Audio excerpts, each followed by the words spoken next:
மறைந்த முதலமைச்சர் ஜெயலலிதாவின் மரணத்திற்கு நீதி கிடைக்கும் வரை தர்மயுத்தம் தொடரும் என முன்னாள் முதலமைச்சர் ஓ பன்னீர்செல்வம் தெரிவித்திருக்கிறார். சென்னை கிரீன்வேஸ் இல்லத்தில் காஞ்சிபுரம் மாவட்ட தனது ஆதரவு அதிமுக நிர்வாகிகளை சந்தித்த பின்னர் செய்தியாளர்களிடம் பேசிய அவர் இதனை கூறியிருக்கிறார். ஜெயலலிதாவிற்கு சிகிச்சை அளித்த மருத்துவர்களிடம் தாம் பேசியதாகவும் இதனைத் தொடர்ந்தே தர்ம யுத்தத்தை மேற்கொள்வதாக கூறியுள்ள ஓ பன்னீர்செல்வம் இதன் முதற்படியே உண்ணாவிரத போராட்டம் எனவும் தெரிவித்திருக்கிறார். இல்ல நீங்களே எந்த தேர்தலில் போய் சந்திச்சாலும் உறுதியான தோப்போம்.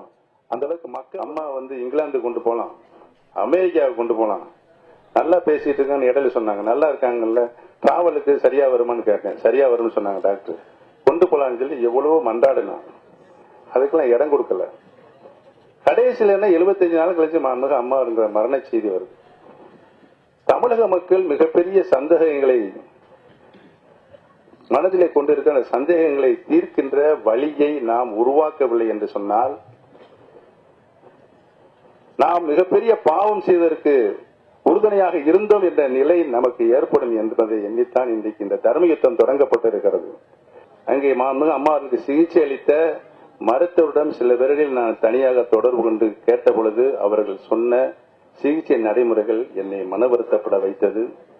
அந்த மனவருத்தப்பட்ட அந்த சிகிச்சை நடைமுறைகள் எல்லாம் உரிய நீதி விசாரணை வைத்தால்தான் வெளியே வரும், அப்பொழுதுதான் மக்களுடைய சந்தேகங்கள் தீரும் என்ற நிலை வந்தபோதுதான் நான் அம்மாவுடைய அந்த நினைவிடத்திற்கு சென்றேன்.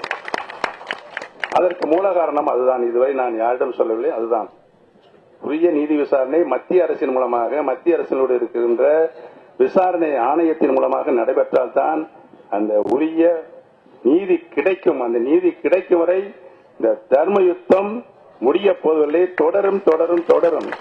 அதற்கு முதல் படிதான் உண்ணாவிரதம்.